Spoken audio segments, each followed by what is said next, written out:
Assalamualaikum warahmatullahi wabarakatuh. Apa kabar pemirsa Jambi TV? Anda kembali menyaksikan program Tuntas Menjawab, sebuah program yang lahir dari semangat pemerintah Provinsi Jambi dalam mewujudkan visi misi Jambi Tuntas yang mensejahterakan masyarakat. Hari ini saya sudah di suasana yang sedikit berbeda, pemirsa. Biasanya beberapa kepala OPD datang ke studio Jambi TV. Namun pada kesempatan hari ini juga merupakan kesempatan yang luar biasa bagi saya dan kami diberi kesempatan untuk berbincang langsung dengan pihak Rumah Sakit Jiwa Daerah Provinsi Jambi, dan saya sudah berada dengan dua orang narasumber di lokasi, tepatnya di Rumah Sakit Jiwa Daerah Provinsi Jambi. Yang pertama, saya akan sapa narasumber yang sudah hadir. Beliau adalah Direktur Rumah Sakit Jiwa Daerah Jambi, Bapak Dr. M. Firmansyah. Assalamualaikum. Apa kabar Pak Firmansyah? Baik. Sehat ya? Alhamdulillah. Terima kasih kesempatannya di tengah kesibukannya mungkin, tapi kami masih diberi kesempatan untuk berbincang banyak lah Pak ya nanti. Baik. Nah, selanjutnya juga hadir di sini Bapak Dr. Victor Eliezer. Beliau adalah dokter spesialis kejiwaan di RSJD Jambi. Pak Victor, apa kabar? Sehat ya? Terima kasih Pak Victor sudah diberi kesempatan hari ini untuk berbincang. Nah, Bapak-bapak dan juga pemirsa, hari ini kami akan membahas seputar isu yang cukup menarik, khususnya di tengah suasana kelaziman baru pandemi COVID-19 yang masih kita hadapi ya Bapak-bapak, mengenai Germas Sehat Jiwa menuju Jambi Tuntas 2021. Saya pertama mungkin ke Pak Dr. Firmansyah dulu nih, Pak Dokter. Ya, kita ketahui bersama bahwa memang seluruh dunia, Indonesia tak terkecuali Jambi, kita masih berperang melawan pandemi COVID-19. Nah, mungkin yang ingin saya tanyakan di RSJD Jambi sendiri ini Pak, apa perubahan yang dirasakan atau mungkin ada program ataupun pelayanan mungkin yang dirasa berbeda akibat adanya pandemi COVID-19 ini Pak? Terima kasih Bu Zahra. Yang pertama-tama memang situasi pandemi ini tidak kita harapkan. Siapapun yang ada di dunia ini tidak akan mengharapkan adanya pandemi 19. Namun kita sebagai fasilitas pelayanan tetap harus siaga, mempersiapkan diri, terutama pelayanan-pelayanan yang langsung seperti kunjungan pasien di poli, pasien yang masuk ke IGD, tetap kita laksanakan dengan screening untuk pencegahan, jangan sampai di lingkungan dari rumah sakit jiwa ini terkontaminasi dengan virus COVID-19. Lebih diperketat dari sisi apanya mungkin Pak?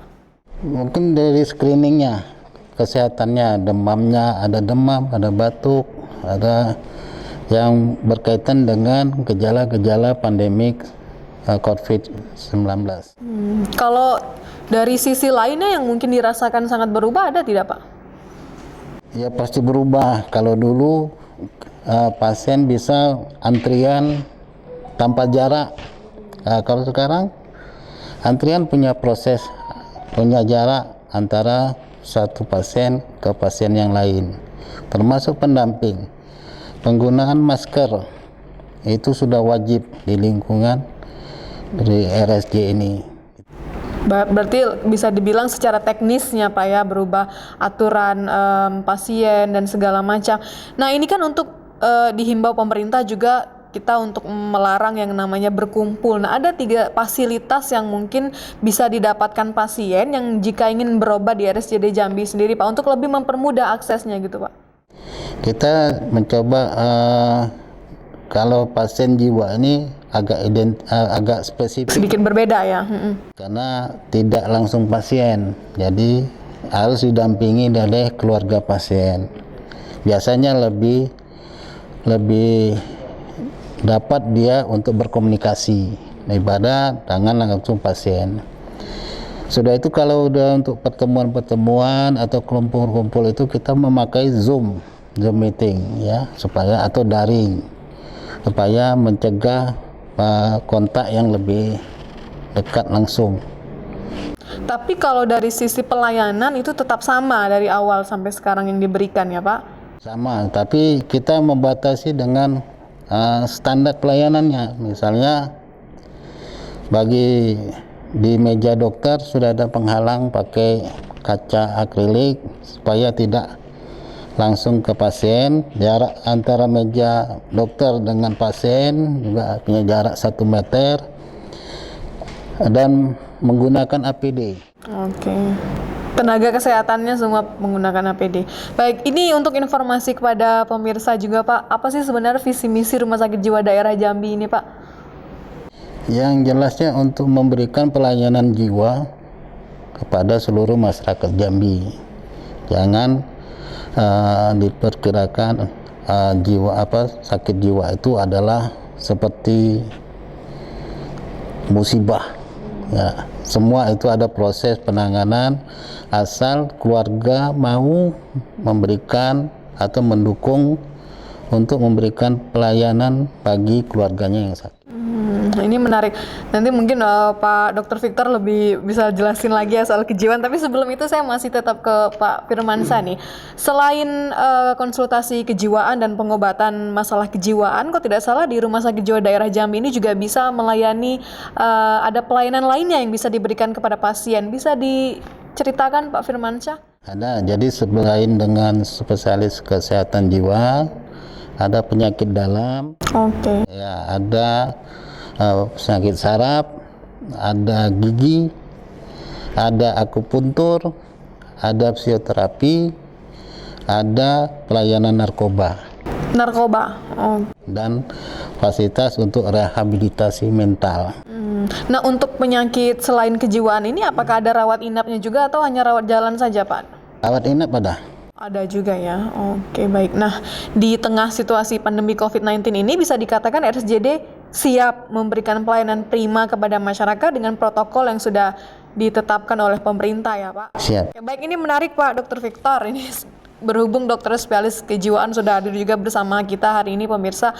Di tengah masa pandemi COVID-19 ada himbauan yang juga ditekankan oleh pemerintah untuk tidak stres. Selain menjaga kesehatan, menjaga imunitas tubuh, kita juga diwajibkan untuk tidak stres. Apa sih sebenarnya korelasi antara tidak stres dengan kesehatan fisik seseorang Pak Dokter?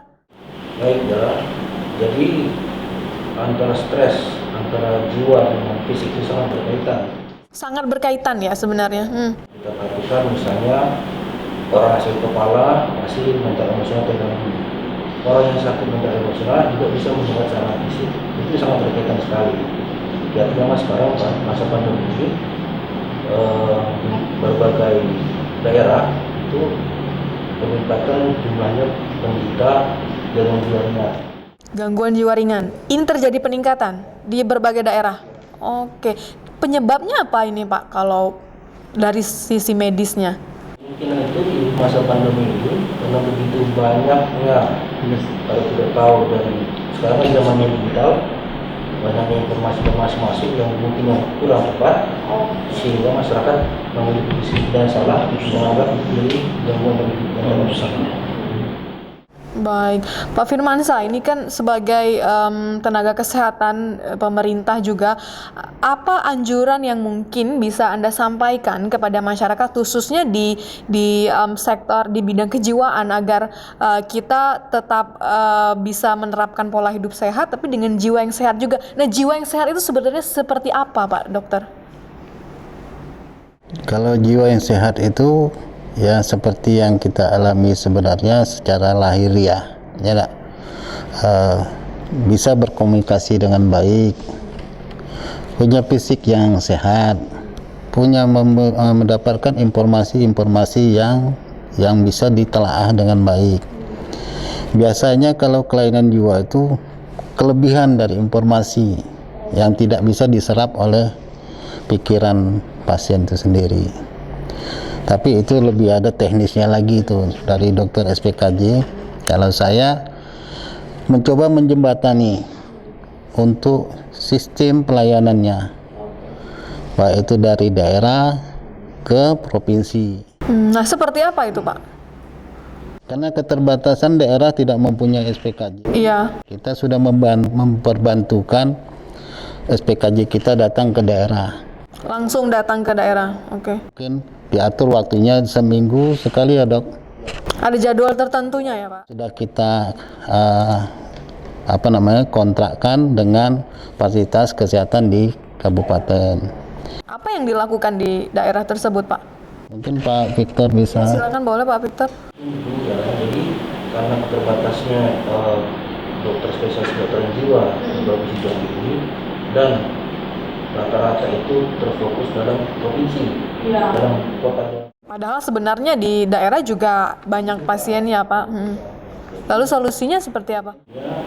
Kita ada beberapa spesialis jiwa di Jambi, di Provinsi Jiwa Jambi ini yang itu nggak kunjungan ke kabupaten, masuk kabupaten, masuk pemerintah kabupaten.